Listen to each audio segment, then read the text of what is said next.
I'm Heyzeus, and this video is going to be part 1 in a series looking at the biggest price manipulators in the history of CSGO. Sponsored by CS Money, the quick, easy and safe skins marketplace. More about them later. Now, price manipulation in the real world generally refers to a specific type of criminal activity where you mislead people on the value of something in order to sell it. Bad stuff, not legal. And there are people who try to do that in the CSGO community. Just ask the moderators of the CSGO market subreddit about the stuff that they have to deal with on a daily basis. But in this community, the term has a broader meaning. It's also used to refer to any time a YouTuber releases a video that completely and utterly wrecks the price of something. And with a large amount of YouTube content being made on CSGO skins, that happens a lot.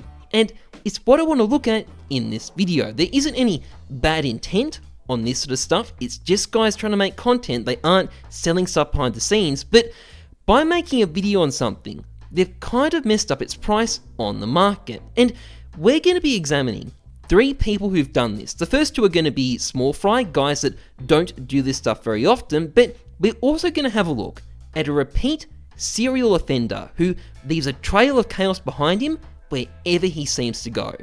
So the first person we're going to look at is Sparkles, and what he did to the Sticker Capsule 2 in his video Sticker Capsule 2 opening, easiest in-game profit. Now, I want to be very clear about something just at the start here. The idea that someone like Sparkles, an extremely successful and wealthy individual, would be trying to make some chump change by manipulating the value of an item on the Steam market is ludicrous. I think you'll find he was more interested in making interesting content, and his video had a pretty straightforward premise. He'd done a bit of research, he'd figured out that you've got a pretty good chance to make a profit opening up the Sticker Capsule 2. Now, the Sticker Capsule 2 is the one with the crown foil on it, or as the Chinese know it, a guy going through coronavirus lockdown. And by the time Sparkles got to it, it was already pretty expensive. When it was released, this thing was about 3 cents or so, not much. But by the time Sparkles was making his video, it was already $7 US, not cheap. So wouldn't it really suck if he didn't manage to open up a single crown foil?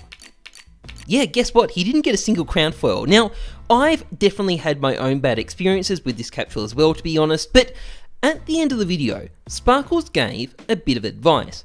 He suggested that this might be a good capsule to invest in, and that its price was probably going to keep on going up and up and up, which is not bad advice, but it was the advice that about 200,000 people watching the video enthusiastically took on, and proceeded to send the capsule's price skyrocketing to nearly twice its starting price. Now, these things quickly proceeded to drop off, and didn't really ever fully recover. I mean, if you look at what's happened since, it really hasn't gone up that much. It's sort of bounced around and ultimately added a few dollars, but at the end of the day, it's still lower than its peak after Sparkles made his video. And in all honesty, I sort of wonder if there's a connection here.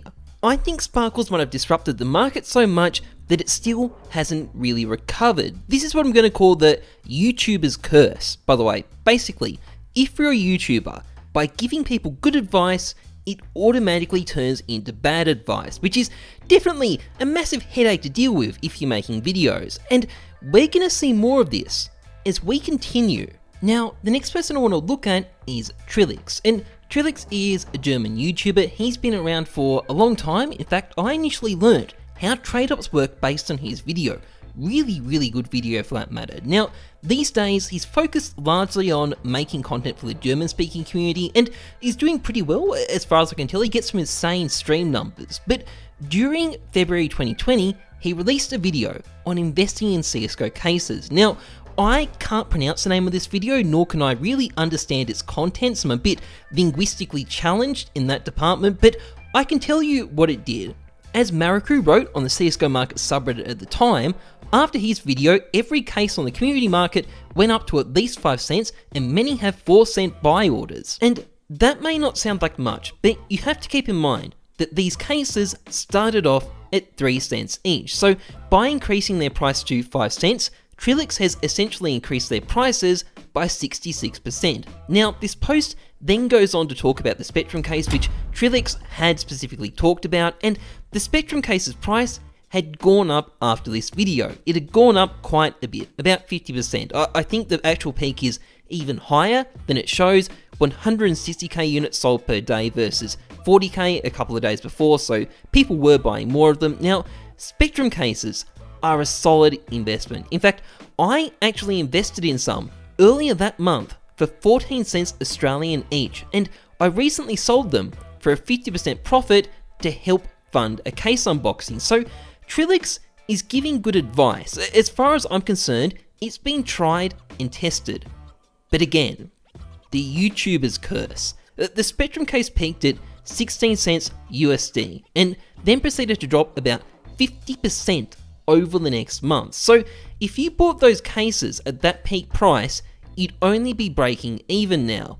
Long term, I still think it's a good investment. I still think it'll work out regardless of when you bought in, but the one time it probably wasn't such a great time to buy was that one time a YouTuber pointed it out. But as I said, these guys are small fry. There is a much bigger offender out there with a much worse record, causing carnage across the Steam market wherever he goes, and this hold on, wait, that's my Avid.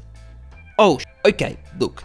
I do have a history of messing with the prices of items on the Steam market, probably more than any other CSGO YouTuber. Some of my highlights include asking people to buy P250 sand dunes for the memes. That was probably the only time I ever did it intentionally, and you guys really delivered there, by the way. Now, I also wrecked the price of phase stickers when I did a video discussing the implications of Devin Nash's claim that all of FaZe's contracts might be in violation of Californian law, which would destroy them as an organization. Before, when you said 90% chance that it ends FaZe, it's 100% now. If it goes to court, it's 100%. That's FaZe is over. There's no way that FaZe stays in business after this. This is just, it's already at the Labor Commission. There's no way. It'll take time, but FaZe will shut down. Now, I think we can safely say at this point that FaZe probably isn't shutting down, and Devin was probably wrong about this, but one important thing to note about what he was saying was that it wasn't about the Tfue lawsuit, it was about the California Labor Commission.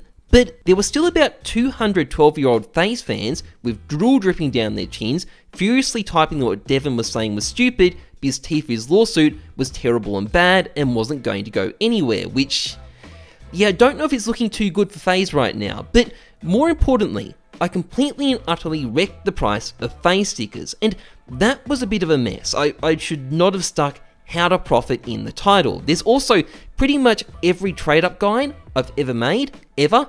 Not to mention the Phoenix case video that I made with over a year ago now, that had quite the impact at the time. And I try not to do videos that cause this sort of thing that often anymore, aside from the odd set of trade-up guides because people constantly ask for them, because it just creates a mess. You're put in a bit of a bind as a YouTuber because your channel exists to make videos, and if you come across an interesting topic on a video that people are going to want to watch, well, you're going to want to make something on it. But if by making that video, you undercut the entire point of making it in the first place, you're put in an awkward spot. The YouTuber's curse, as I call it. And often, I don't think these videos really matter in the long run. My Phoenix case video definitely didn't matter in the long run. The price is much higher now, and I don't think Trilix and Sparkle's videos will matter much in the long run either. Those Spectrum cases are a solid investment, but there is definitely content I've made in the past that I wish I'd handled differently, and the best thing you can do in cases like those is to try not to make the same mistakes again. Anyway though, that is pretty much it for part 1 in this series. There is more to cover, bigger drama even, but that is it for now. So if you enjoyed this video, please like, comment, subscribe, massively appreciated, and a big thank you to CS Money for sponsoring this channel. CS Money is a skins trading site that's quick, easy and safe. Now, there's multiple ways to buy on the site. First of all, you can deposit your own skins in order to get balance to trade for skins on the site. You can also use one of a whole bunch of different payment methods. The great thing about this site is it's got a huge range of skins. It's got what you want, when you want it. There's tons of stuff here, and it's also got a number of other cool features, including a 3D skin inspect feature and an item wiki. Now, these are both free features, you don't need to pay to use them, they're there for you even if you never use a site, so really great place, I recommend checking it out, link is in the description. Otherwise, trust the numbers, not your gut. I'm Heyzeus, thanks for watching, see ya.